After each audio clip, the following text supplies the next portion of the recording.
그들이 건너가 게네사렛 땅에 이르니 그곳 사람들이 예수이신 줄을 알고 그 근방에 두루 통지하여 모든 병든 자를 예수께 데리고 와서 할렐루야. 오늘도 각자의 자리에서 예배하는 우리 중등부 가족 여러분, 우리 선생님, 친구들 한 사람 한 사람을 주님의 이름으로 환영하며 축복합니다. 다시 교회의 문이 닫혔습니다. 전염병의 대유행 조짐 속에서 정부의 방역 조치 강화에 따라 수도권 소재의 모든 교회는 또다시 모여 예배할 수 없는 상황을 맞게 되었습니다. 우리 교회는 코로나19 사태가 계속된 지난 7개월 가까운 시간 동안 강서교회 가족들과 지역사회의 건강과 안전을 위해 정말 최선을 다해왔기에 안타까운 마음, 속상한 마음을 감출 수가 없습니다. 가슴 아픈 것이 사실입니다. 하지만 방역의 둑이 무너지고 자칫 전국적인 전염병 대유행이 우려되는 실로 엄중한 시점에서 우리 교회는 눈물을 삼키며 먼저 희생하는 모습을 보여주어야만 합니다. 사랑하는 여러분, 지금은 실망하기보다는 단순하게 생각해야 될 때인 것 같습니다. 개인과 공동체의 안전, 그리고 우리의 예배와 교회를 지키는 일에만 우리의 생각과 힘을 집중해야 할 때입니다. 그리고 더 나아가 지금은 우리의 믿음을 더욱 단단하게 해야 할 때입니다. 지금 우리가 감내해야 할 이 희생과 고통은 훗날 한국교회의 부흥과 회복에 있어 그루터기가 되고 하늘의 미랄이 될 줄로 믿습니다. 사랑하는 중등부 가족 여러분, 우리 교회와 중등부는 언제나 여러분들과 함께합니다. 새로 개설된 유튜브 채널과 교회 홈페이지를 통해 우리의 예배를 변함없이, 아니 더욱 뜨겁게 지켜나갈 것이며 여러분들을 위해 더욱 간절한 마음으로 우리 중등부는 기도할 것입니다. 사랑하는 여러분, 절대로 불안해하지 마시길 바랍니다. 불안해하지 마시길 바랍니다. 우리를 환난에서 건지시는 하나님께서 우리 강서 가족들을 눈동자와 같이 지켜주실 줄로 믿습니다. 이 믿음을 가지고 이 어려움 또한 멋지게 이겨내는 저와 여러분, 우리 모두가 될 수 있기를 우리 주 예수님의 이름으로 축복합니다.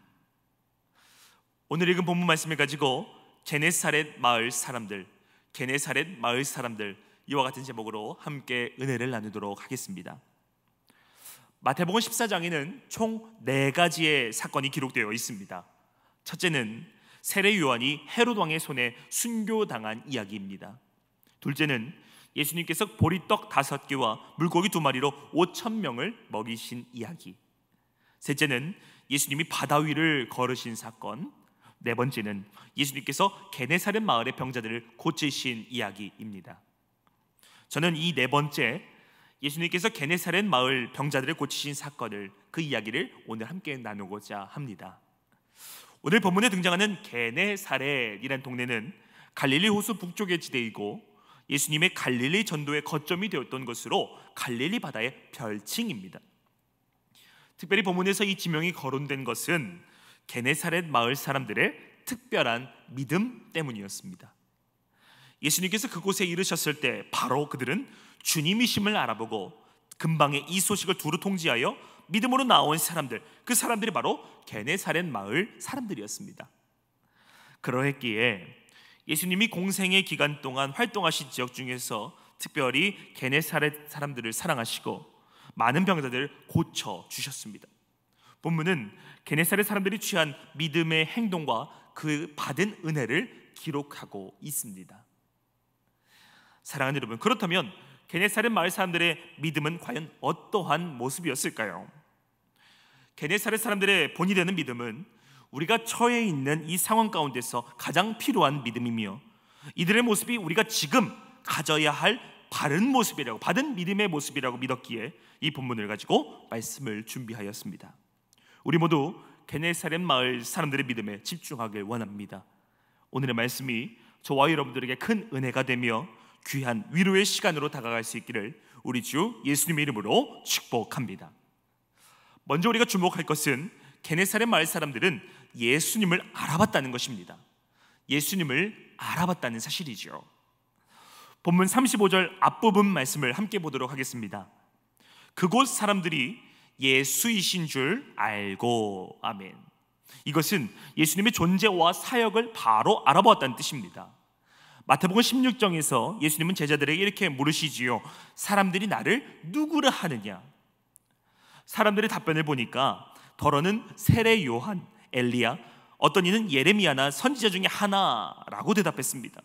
어느 사람도 정확히 예수님을 알아보지 못했다는 것을 말해주고 있는 것이지요. 그러나 많은 사람들 중 오직 베드로만이 모범 답안을 얘기합니다. 마태복음 16장 16절 말씀입니다. 시몬 베드로가 대답하여 이르되 주는 그리스도시요 살아계신 하나님의 아들이시니이다. 아멘. 여러분, 이와 같은 제자들의 모습을 보면 게네사렛 마을 사람들이 예수님을 알아봤다는 것, 이것은 정말 대단한 일이 아니었다고 볼 수가 없습니다. 사랑하는 여러분, 믿음에는 세 가지의 단계가 있습니다. 먼저 가장 중요한 것은 아는 단계예요. 아는 단계. 이를 결혼 관계에 비유하자면 두 사람이 서로 처음 소개를 받아 인사를 나누고 교제를 시작하는 단계입니다. 그러나 아는 단계로만은 부족하고 두 번째 단계로 믿는 단계가 필요합니다. 믿는 단계. 이 단계에 들어서야 신뢰와 사랑이 성립되죠. 이 단계를 거치면 마지막으로 서로 믿고 맡기는 헌신의 단계가 필요합니다. 이 단계까지 들어서야만이 사명도 감당할 수 있고요, 성숙한 신앙에 이르게 되는 것이죠. 본문 속 게네사렛 사람들은 신앙의 첫 단추를 이렇게 정확하게 끼었다는 것을 우리가 볼 수 있습니다. 다음으로 살펴볼 것은 게네사렛 마을 사람들은 예수님에 관한 소문을 두루두루 통지했다는 것입니다. 게네사렛 마을 사람들은 예수님에 대한 놀라운 기적의 이야기, 소문들을 두루두루 통지하고 소문을 내고 다녔습니다. 우리 다시 한번 본문 35절 말씀을 보겠습니다. 그 근방에 두루 통지하여. 비슷한 내용을 기록하고 있는 마가복음 6장 55절에서도 오늘 본문의 내용이 잘 드러나 있는데, 그 온 지방으로 달려 돌아다니며 예수께서 어디 계시다는 말을 듣는 대로 병든 자를 침상째로 메고 나오니, 침상째로 들고 나오니. 게네사렛 사람들의 특징은 이처럼 온 지방으로 돌아다니며 예수님에 관한 소식을 전달했다는 것입니다. 두루 통지했다라는 말은 널리 알렸다는 말입니다. 여러분, 그렇다면 이 사람들이 어떤 소식을 알렸을까요? 첫째로 예수님이 오신 소문을 전했습니다. 이것이 바로 전도이죠. 우리가 이 화곡동 강서구에서 마을 동네를 돌아다니며 전할 말이 있다면 그 말은 오직 예수님에 관한 내용이어야만 될 줄로 믿습니다. 예수님을 알리는 것이 전도입니다. 전도는 죽어가는 영혼들을 살리는 일입니다. 생명의 일이에요. 요한복음 4장에서 수가성 여인이 사마리아에 예수님에 관한 소문을 퍼뜨린 결과로 많은 사마리아 사람들이 예수님을 믿게 된 것처럼 말입니다. 사랑하는 여러분, 우리는 단지 예수님에 관한 소식을 두루 통지함으로써 많은 사람들이 그분께 나아오도록만 하면 됩니다. 이 일을 감당할 때 그 다음 일은 우리 예수님께서 책임져 주시는 것이에요. 다음으로 우리가 알려야 될 것은 바로 교회를 알려야만 합니다. 우리는 교회를 알려야만 합니다. 예수님은 자신의 피로 값주고 사신 교회를 통해 복음을 전하도록 하셨습니다. 이 교회는 예수님의 몸입니다. 에베소서 4장 12절 말씀은 이렇게 기록합니다. 이는 성도를 온전하게 하여 봉사의 일을 하게 하며 그리스도의 몸을 세우려 하십니다. 아멘. 사랑하는 여러분, 교회를 귀히 여기지 않는 사람은 곧 예수님을 귀히 여기지 않는 사람입니다. 반대로 교회를 온 마음과 정성을 다해 섬기는 것은 예수님을 정성껏 모시고 섬기는 것이랑 똑같습니다. 왜냐하면 교회는 예수님의 몸이며 피로 값주고 사신 귀한 공동체이기 때문입니다. 바라기는 날마다 예수님만을 증거하는 저와 여러분, 우리가 될 수 있기를 주의 이름으로 축복합니다.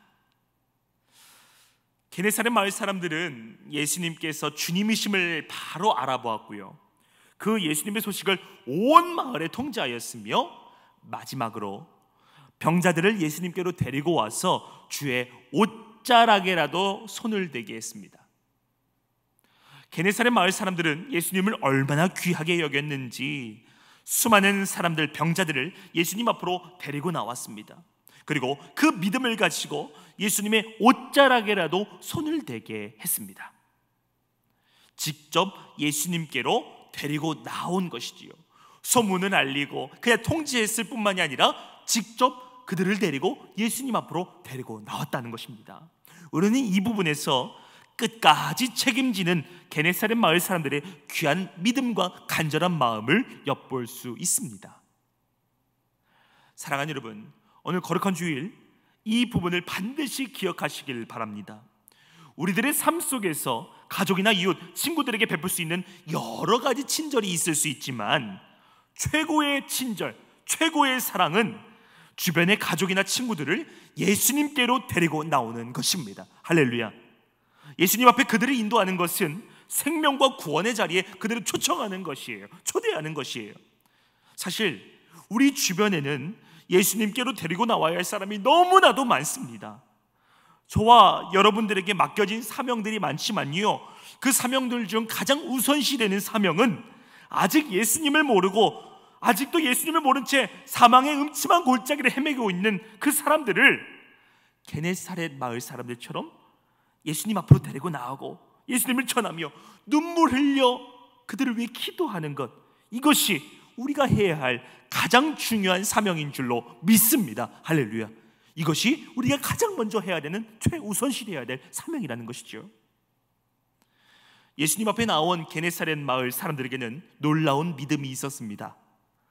예수님의 옷자락이라도 만지기라도 하면, 주의 옷자락이라도 만질 수 있다면 깨끗이 고침받을 수 있다는 그 믿음, 예수님의 옷자락에 손만 대면, 예수님을 만지기라도 하면 내 마음 아팠던 상처와 외로움, 고통과 괴로움, 내 모든 근심이 떠나갈 거라는 그런 믿음, 그런 간절한 믿음이 있었다는 것이죠. 마태복음 9장 19절에서 21절에도 이와 같은 믿음을 가진 여인이 한 명 등장합니다. 12해 동안 혈루증 앓던 여인. 이 여인 역시 간절한 믿음으로 예수님의 옷자락을 만질 때에 병고침의 은혜를 입었습니다. 오늘 본문에서 분명하게 증거합니다. 36절 말씀인데 우리 다 같이 마지막으로 큰 목소리로 말씀을 읽도록 하겠습니다. 시작. 다만 예수의 옷자락에라도 손을 대게 하시기를 간구하니 손을 대는 자는 다 나음을 얻으니라. 아멘. 우리 다 같이 크게 아멘 할까요? 아멘. 아멘. 이러한 간절한 믿음으로 나아가는, 그래서 기적을 경험하는 저와 여러분, 우리 모두가 될 수 있기를 우리 주 예수님의 이름으로 축복합니다. 말씀을 정리하도록 하겠습니다. 사랑하는 강서선교회 가족 여러분, 사랑하는 중동부 가족 여러분, 사실 우리에게는 지금 문제가 많이 있습니다. 아마 문제 없는 사람이 없을 것이에요.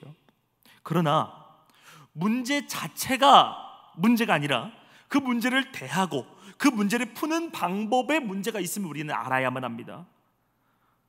대놓고 얘기해서 예수님의 옷자락에 손을 대는 믿음이 모자라다는 것이지요. 사실 우리는 지금 기도가 부족합니다. 간절함이 부족하고요, 인내가 모자랍니다. 그런데 두려움만 많아요. 걱정만 많아요. 염려만 많아요. 여러분, 오늘 이 시간에 다시 한번 새롭게 다짐하며 나아가길 원합니다. 예수님의 옷자락에 손을 대는 자는 다 고침을 받았다는 사실을 믿는 그 큰 믿음, 이 믿음만 있다면 우리 역시 게네사렛 마을 사람들처럼 다 나음을 입을 수 있습니다. 기적을 경험할 수 있습니다. 오늘의 말씀을 가슴속 깊이 기억하시고 이 어려운 시간들을 다시 한번 이겨내는 기적을 체험하는 저와 여러분, 우리 모두가 될 수 있기를 우리 주 예수님의 이름으로 축복합니다. 사랑과 은혜가 무한하신 하나님 아버지, 주의 자비와 긍휼을 구합니다. 예수님의 옷자락에 손만 대면 모든 것이 치유되고 회복된다는 믿음을 가지고 주 앞에 엎드리길 원합니다. 하나님, 그저 우리를 불쌍히만 여겨 주시옵소서. 긍휼의 은혜를 베풀어 주옵소서. 이 나라와 한국교회를 주 날개 아래 안전히 품어주시고 우리들의 마음에 예수님의 따뜻한 위로의 은혜를 내려 주옵소서. 이 어려운 시간들 가운데서 실망하고 낙심하는 우리가 아니라 이 시간들 가운데서 우리에게 주시고자 하시는 하나님의 메시지에 그 음성에 귀를 기울이는 우리가 되길 원하오니 하나님, 우리에게 변치 않는 믿음을 더하여 주시옵소서. 우리를 지켜 주시옵소서. 감사드리며 우리의 슬픔의 눈물을 기쁨의 눈물로 바꾸어 주시는 예수님의 이름으로 간절히 기도드립니다. 아멘.